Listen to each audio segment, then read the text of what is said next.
Okay, at this point we have two files. We have the sitemap.xml file and the sitemap.html file. Now the HTML file, that's the one for your viewers to really read when they can click this to your website, and it's going to go right here. Now the XML file is this one. This one is for the backend Google bots to read, and it's going to tell you the last time it was modified, and it puts a priority to it and the date that it was submitted. It's really the last mod. Okay, so this is very important to submit for Google purposes. This is for user-friendly purposes. Sitemap.html is for users.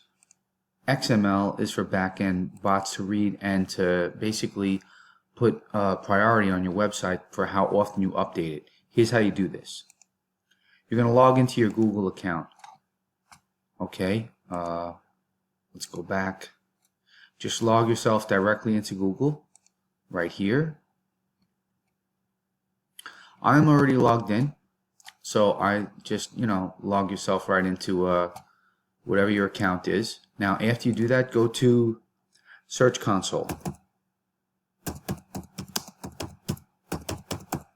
Enter that. Then the first one is Search Console Home for Google. The reason I said to log in initially is because you're going to come directly to your account. So whatever you've linked to the Search Console comes right here. Here is my personal website. I can click it, and it takes me to what I need to, exactly where we need to go. Now we see that there are some good bars going up on my site. We're going to go to crawl. You're going to go then to sitemaps. From here, it tells me, now again, I've created both of my sitemaps and I've launched them live on my public root folder. So I have sitemap.xml and sitemap.html. So I want to add or test them now. So this is my URL, dinoreese.com. I only want the backend bots to read it. So that is not HTML, that's XML. So you're going to go to the exact name of the page is sitemaps, sitemap.xml. Type this in here, hit submit. You could submit it when you want to submit it. I'm going to test it. View your results. Web pages, 18 pages so far. No errors are found. And this is the sitemap XML. This is what it looks like. Really boring.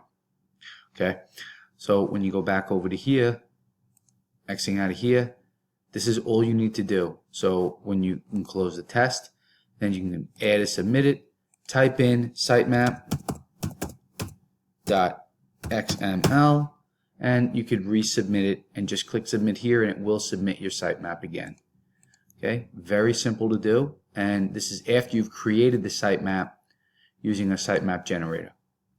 Okay, and after you do that, it will, you can get your analytics and everything, and you can monetize and check everything and see when you're, that's going into SEO. But for now, just the sitemap, submit it to Google, and get your information indexed so Google knows what to do with it. Okay, good luck.